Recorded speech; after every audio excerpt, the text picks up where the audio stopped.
Assalamualaikum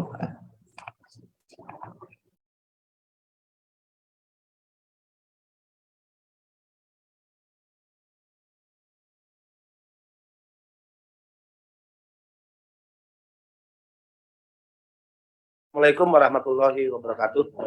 Salam sejahtera untuk kita semua. Om Swastiastu, budaya salam kebajikan. Yang sangat saya hormati Deputi Kawasan Asia Afrika, Pak Gatot yang baru saja muncul kembali di kantor. Ini terlalu banyak tugas keluar daerah.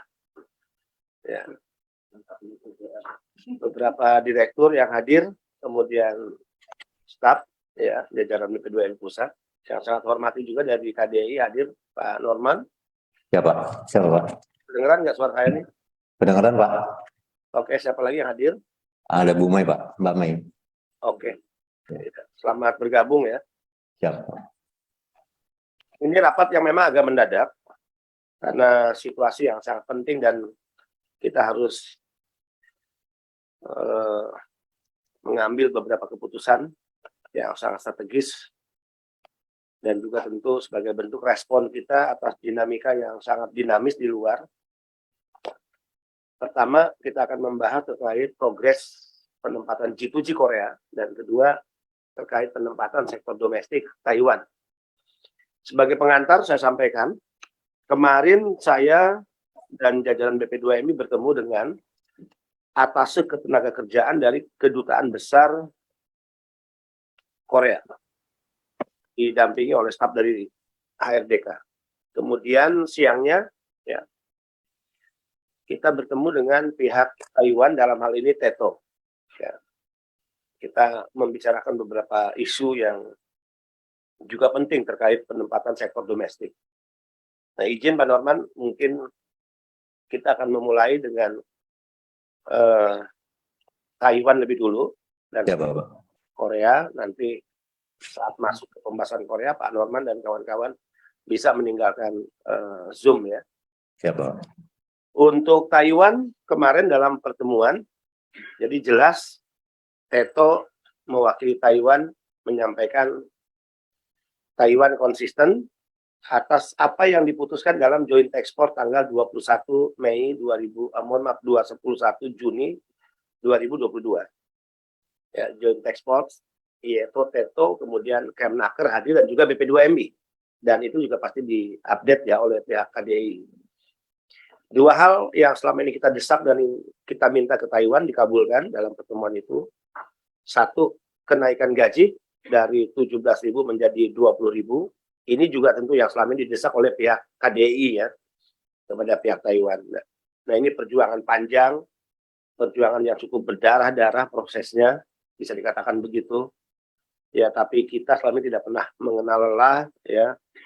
Dan alhamdulillah akhirnya Taiwan setuju dari 17.000 NT menjadi 20.000 NT untuk sektor domestik. Kedua, yang dikabulkan oleh pihak Taiwan adalah permintaan kita untuk menghilangkan komponen biaya fee agency yang kita tahu persis nilainya sebesar 60.000 NT atau sebesar 32 juta kalau dikonversi ke rupiah dari form ya, perjanjian biaya ya, dan gaji di form surat pernyataan itu ya. Nah, pasti Pak Norman juga dan teman-teman KDI tahu persis lah. Ini penderitaan panjang tentang fee agency ini. Ya, yang saya sering mengatakan ke teman-teman di internal, ya BP2MI juga ikut menikmati. Bukan menikmati uangnya, tapi menikmati ya sebuah sistem yang tidak fair, yang tidak adil, karena BP2MI ikut menandatangani, membubuhkan tanda tangan dalam form tersebut. Yang form itu digunakan untuk mengurus visa, kan gitu ya. Betul Pak. Ya. Dan menurut saya ini hal yang tidak fair. Bagaimana bisa PMI kita belum berangkat ke Taiwan, belum ada di Taiwan, belum bekerja, tiba-tiba dia menandatangani kewajiban untuk membayar fee agency 60.000 NT. Walaupun di sisi lain saya katakan kepada pihak Taiwan sejak awal, kalau bicara jasa itu hal yang normal. Tapi jika itu dilakukan ya seolah-olah secara general, disitulah yang ya kami protes dan merasa bahwa ini tidak fair.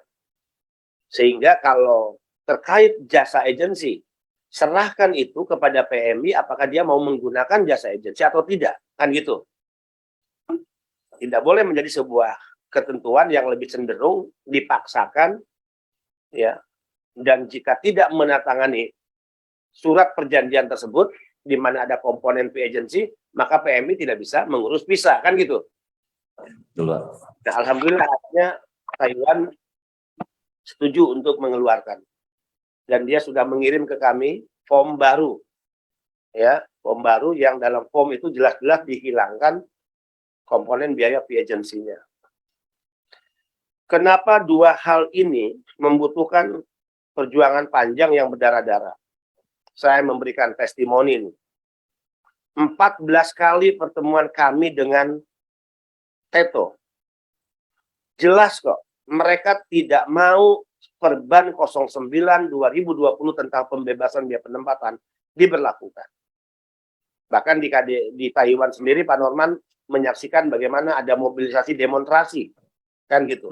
Betul, Pak. Mereka yang demo juga hasil kajian Pak Norman itu tidak representatif mewakili para agensi atau para pengguna, kan gitu. Siap. Tapi itu bagian dari sebuah situasi dan iklim yang memang politis, ya, politis yang diciptakan untuk bagaimana Perban 09 ini tidak diberlakukan.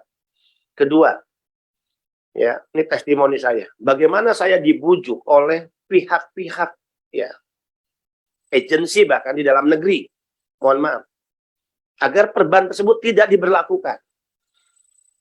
Ini tantangannya luar biasa. Bahkan mereka menggunakan relasi-relasi di kementerian lembaga agar kementerian lembaga tersebut bisa dipengaruhi yang kemudian bisa melakukan tekanan politik kepada BP2M.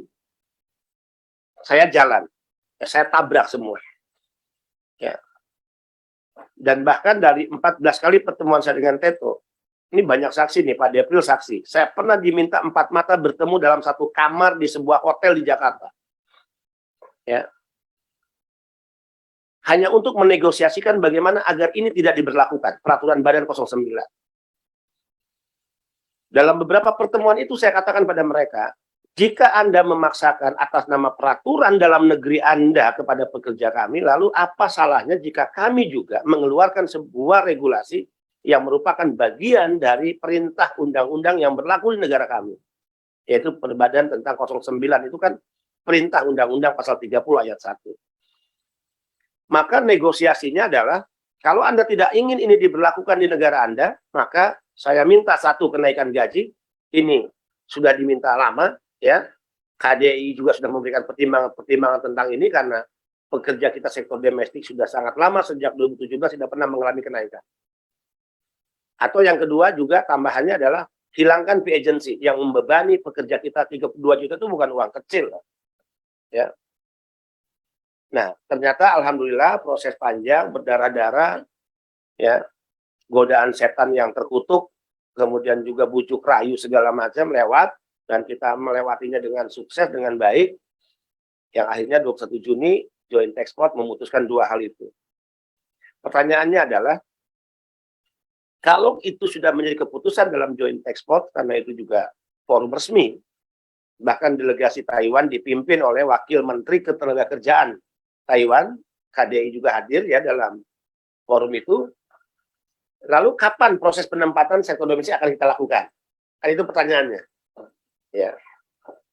Nah, di awal sejak konferensi pers yang dilakukan oleh BP2MI merespon hasil Joint Task Force itu, merespon juga surat yang dikirim Kemnaker tertanggal 5 Juli 2020, maka kita melakukan konferensi pers kalau tidak salah di tanggal 7 Agustus. Jadi ingat kembali ya, kita konferensi pers waktu itu. Iya, tanggal berapa itu? 30 Agustus, mohon maaf. 30 Juli. Nah, dalam konferensi pers itu kita katakan bahwa kita menyatakan dengan dikabulkannya permintaan Indonesia, dua hal, kenaikan gaji dan hilangnya fee agency, ya, maka Perbadan 09 2020 kita nyatakan tidak berlaku, khusus untuk penempatan sektor domestik ke Taiwan. Jelas. Berarti kalau begitu, bagaimana untuk negara-negara lain? Ya masih berlaku dong. Kecuali negara lain mau mengambil langkah seperti langkah Taiwan. Naikkan gaji, gitu kan? Kemudian memberikan keringanan-keringanan kepada para pekerja kita. It's okay. Itu akan kita pertimbangkan. Jadi keputusan Taiwan ini bisa menjadi jurisprudensi bagi badan ini yang mewakili merah putih bagi negara ini untuk kita bernegosiasi dengan negara-negara penempatan. Modal kita ini kan selama ini ya kurang percaya diri sebetulnya. Ternyata kalau kita punya rasa percaya diri yang kuat bahwa negara kita ini negara besar, sehingga karena negara ini besar kita bisa bernegosiasi dengan negara lain, toh bisa kita melakukan itu. Kalau saya nyindir kepada pihak, ya yang penting kita jangan punya mental inlander lah. Masa negara besar kok mental aparatusnya inlander. Nah itu ya nggak boleh. Mau berhadapan dengan urusan penempatan di Malaysia, di mana ya jangan memiliki mental inlander. Mental kita itu mental petarung, pejuang untuk siapa? Untuk negara, bangsa, dan untuk para pekerja migran kita. Itu yang kita inginkan. Itu yang sudah dilakukan oleh BP2MI. Oke. Pertemuan kemarin dengan Taiwan menyepakati bahwa proses penempatan dengan surat perjanjian biaya gaji tadi, maka otomatis ya telah dihilangkan fee agensinya. Jadi kalau katakan besok nih, Legas ya, Pak Norman, itu di surat perjanjian itu udah hilang yang fee agensinya. Kedua, kemarin menyepakati juga angka 20.000 gaji sudah dicantumkan. Gitu kan? Sudah dicantumkan. Nah, persoalannya adalah pasca Joint Task Force 27 Juli, ternyata Taiwan harus menindaklanjutinya, nanti Pak Norman jelaskan, mereka harus mengambil keputusan dalam forum apalah di sana ya, untuk itu menjadi sebuah keputusan yang peraturannya dikeluarkan secara tertulis, kan gitu ya? Peraturan negara Taiwan.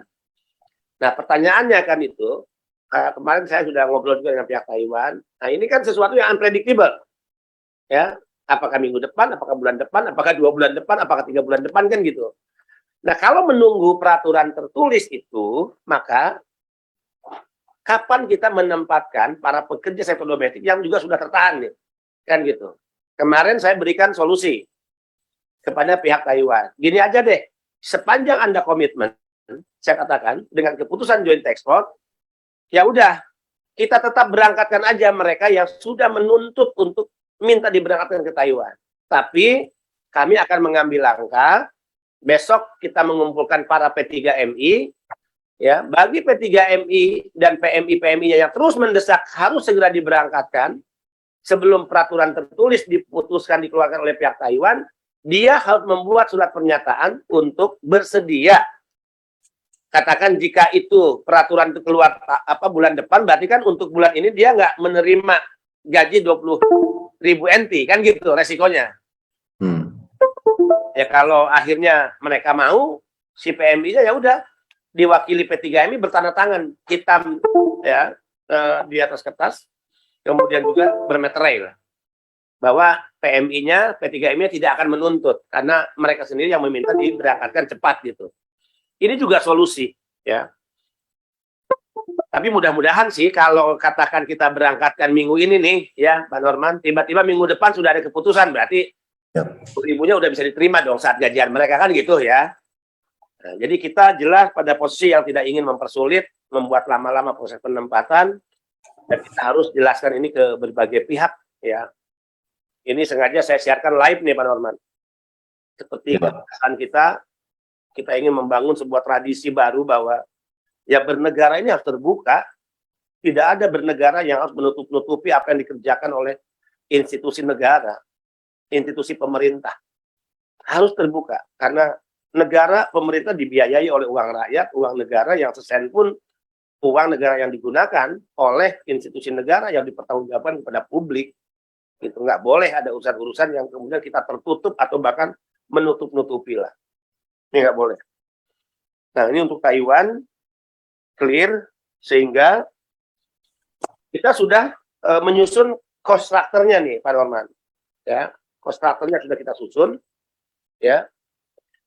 Pertanyaannya adalah dengan per badan 09/2020 khusus untuk domestik ke Taiwan tidak diberlakukan, maka otomatis turunan dari perban, keputusan kepala badan tentang kontraktor yang sudah kami buat untuk sektor domestik Taiwan, otomatis itu dicabut dengan keputusan kepala badan.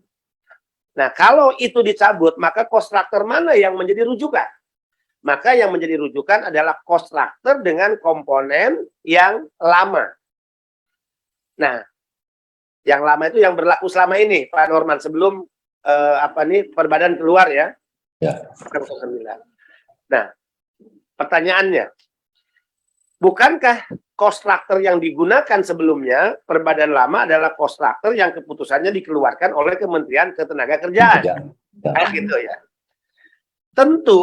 Tentu jika itu keseluruhannya dijadikan sebagai dasar hukum, itu tidak bisa. Karena Undang-Undang 18 2017 mandatorinya kontraktor harus dibuat oleh Badan Pelindungan Pekerja Migran Indonesia. Nah, artinya dengan pencabutan KEPK turunan dari Perbadan 09/2020, maka kita akan mengganti ya dengan KEPK tentang kontraktor yang tetap dikeluarkan oleh Badan Pelindungan Pekerja Migran Indonesia yang komponennya mengacu kepada komponen yang dulu dikeluarkan oleh Kementerian Ketenagakerjaan Republik Indonesia. Kecuali menyesuaikan beberapa hal, misalnya ya tiket pesawat, ya tidak mungkin lah yang 3 tahun lalu harga tiketnya akan sama dengan yang sekarang, gitu ya. Ya. Paling dia ada selisih sedikit ya gitu. Nah, tapi kan semua ini juga bukan maunya BP2MI, itu terkonfirmasi rujukannya ya atas dasar tentu harga di lapangan. Dan juga ada hal-hal lain apalagi ya selain tiket pesawat itu. Oh, SKCK misalnya ya. Nah, SKCK itu kan dulu tidak ada SKCK. Tidak ada dalam komponen. Nah, sekarang harus kita masukkan karena Taiwan sendiri yang meminta SKCK, kan gitu. Ya. Kemudian apalagi nih? Nah, komponen yang lama hampir sama semua, seperti yang dulu dikeluarkan keputusannya oleh Direktur Jenderal Pembinaan Penempatan Tenaga Kerja, Departemen Tenaga Kerja dan Transmigrasi. Jadi artinya kembali ke yang lama, mana yang menjadi beban pekerja migran Indonesia, ya beban pekerja migran Indonesia, mana yang menjadi beban pemberi kerja adalah beban pemberi kerja. Itu Pak Norman. Ya, Pak. Kita sudah menang dan diuntungkan atas 2 hal. Begitu ya. Yaitu terkait gaji yang naik, saya udah hitung itu, saya udah konversi kalau 3 tahun dikali 3.000 ya, berarti PMI mendapatkan tambahan ya dari gaji 54 juta. Itu. Kemudian biaya penempatan udah hilang sebesar 32 juta ya. 54 juta ditambah 32 juta berarti 86 juta, kan gitu ya. Keuntungan PMI 86 juta itu jauh dengan jika kita kembali kepada yang lama di mana PMI hanya dibebani ya sekitar 20 jutaan ya. Jadi ya, kalau dia kembali mendapatkan beban 20 juta tapi untungnya 86 juta ya PMI masih untung banyak lah. Ya. Hari besok kami mengundang para P3MI khusus yang selama ini sebagai pelaku penempatan ya pekerja migran ke Taiwan. Di sana kami akan sosialisasikan tentang kontraktor Taiwan, sebagaimana penjelasan tadi. Kemudian kita akan sampaikan kapan leges, ya kita akan mulai, ya tentu secepatnya lah.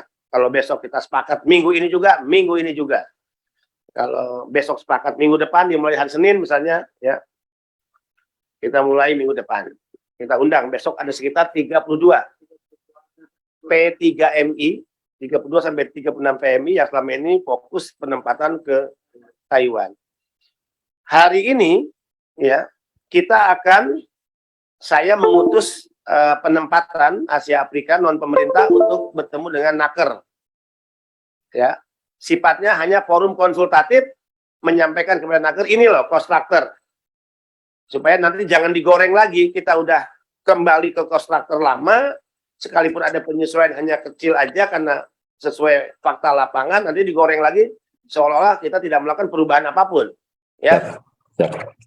Jangan-jangan ada kostater yang beredar gelap di luar, ya, yang tidak sesuai dengan kostater resmi yang dikeluarkan oleh BP2MI. Nah, hal-hal begini kan penting nih. Demikian Pak Norman, saya minta masukan dari Pak Norman terkait langkah-langkah yang segera akan kita ambil, kita putuskan, ya. Oke. Oke, ya, Pak Norman. Ya, siapa? Mohon izin Pak Kepala Badan.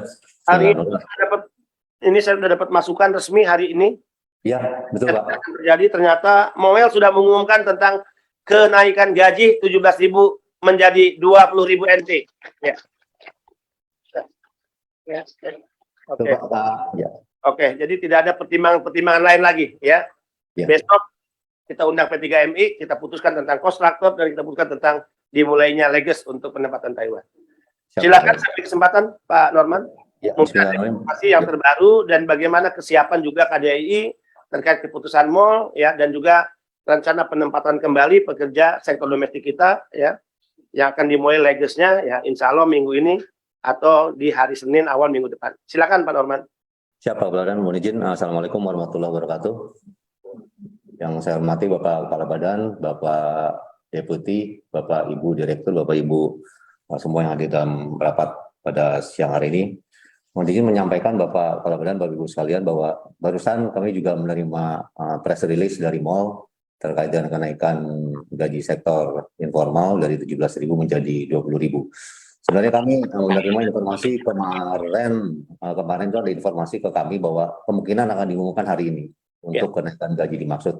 Namun kami untuk detailnya perlu melihat lagi apakah ini mencakup semuanya ataukah hanya yang baru, PMI yang baru yang akan datang ke Taiwan atau termasuk semua yang kerja di Taiwan ikut naik gajinya. Ini kita mau ngecek dulu sementara nggak termasuk. Hanya yang baru. Jadi pengumuman yang kita baca, Pak Kepala Badan, Bapak Ibu, bahwa kenaikan gaji hanya untuk yang baru.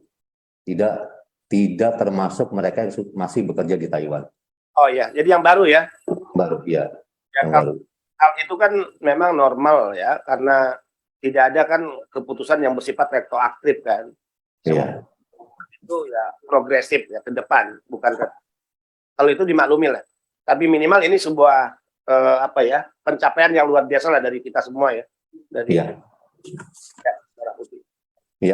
ya pasca setelah kenaikan gaji ini Bapak Kepala Badan tentunya dari sisi KDI harus ada perubahan terkait apa yang dilegalisasi dokumen di KDI, yaitu dari sisi PUMAU atau PKP, demand letter dan sebagainya, dan juga perjanjian kerja. Kita hanya dua terkait dokumen yang dilegalisasi di KDI, Bapak, yaitu PKP atau job order, atau satu lagi perjanjian kerja. Itu tinggal dirubah di sistem. Dan juga kami juga menerima tadi terkait dengan draft yang surat pernyataan biaya memang sudah tidak ada lagi terkait dengan biaya untuk agency fee. Terusnya terkait dengan biaya juga bahwa kami melihat dari biaya sebelumnya memang komponennya sama Bapak, memang berubah hanya nominalnya, karena yang sebelumnya itu terkait yang PMI informal itu untuk yang baru ke Taiwan itu 17 juta sekian, dan yang X kurang dari 1 tahun itu 10 juta, X lebih dari 1 tahun kurang lebih 10 juta. Dan komponennya sama, dan nanti mungkin ada hal yang kiranya mungkin kenaikan itu karena tadi Pak Kepala Badan menyampaikan kondisi di lapangan. Dari KDI kami tinggal hanya merubah di sistem terkait dengan perjanjian kerja untuk nominal menjadi 20.000, dan juga nanti untuk pengajuan legalisasi PKP atau JO dari pihak agensi itu akan disesuaikan. Nah, untuk yang sudah akan berangkat, karena itu ada turunannya, mohon izin Bapak Kepala Badan, karena turunannya itu dari JO, apakah ini harus dirubah dulu di JO-nya ataukah, karena jika ada yang sudah mengantri ingin berangkat masih di status 17.000 gajinya, apakah ini harus dirubah dulu JO-nya untuk menjadi 20.000, ataukah kalau yang baru mungkin tidak masalah Bapak, tapi yang sudah proses namun menunggu dan ingin berangkat, namun di JO-nya masih 17.000, atau yang sudah PK ada 17.000, berarti harus ada perubahan pengajuan kembali untuk penyesuaian dokumen agar pada saat berangkat menjadi gajinya 20.000. Gitu. Sementara itu Bapak Kepala Badan mohon izin yang dapat kami sampaikan, mohon arahan selanjutnya dari Bapak. Terima kasih. Assalamualaikum warahmatullahi wabarakatuh. Terima kasih Pak Norman, nanti ya terus berkomunikasi dengan jajaran direktur kami ya. Kita siapkan waktu ya, kalau perlu ya 24 jam handphone nggak boleh mati. Titik yang sangat menentukan ya. Kita memberikan kado istimewa di bulan kemerdekaan ini kepada para pekerja migran kita sektor domestik. Ini benar-benar kado kemerdekaan untuk para pekerja migran kita sektor domestik ya. Nah, kemarin juga dalam pembahasan dengan Saudara Rendra, Direktur Bina Penta dari Kemnaker, nah yang disampaikan oleh Pak Norman itu benar. Ada tantangan kalau kita mau merubah sejak awal, berarti kan itu prosesnya lama lagi. Nah, saya ingin mereka yang sudah ya tertahan ini harus melewati sebuah proses yang panjang lagi. Nah, tolong nanti dibicarakan ya secara khusus intensif dengan pihak Direktur Penempatan Non Pemerintah. Ya. Saya menegaskan ya tidak boleh mereka dipaksa untuk kembali pada proses awal yang membutuhkan waktu sangat panjang. Tapi bagaimana caranya hal-hal yang bersifat terlanjur tadi masih tertera angka 17.000 ya itu dibijaksanai sedemikian rupa sepanjang masih dalam koridor rule, tidak menyalahi peraturan, artinya mereka tetap cepat berangkat dengan gaji yang tetap mereka akan terima sebesar 20.000 per bulan. Ya, nanti dipikirkan oleh Pak Norman dengan Direktur Penempatan ya. Ya, Pak Benar. Karena kasihan, angka di kami ini ada 15.000 Pak Norman yang tertahan, sektor domestik yang tinggal terbang. Ya, jadi bayangkan kalau 15.000 itu harus dari awal. Iya. Ya. Ya. Makasih. Pak ini Gopar secara sistem udah siap, Pak. Secara sistem.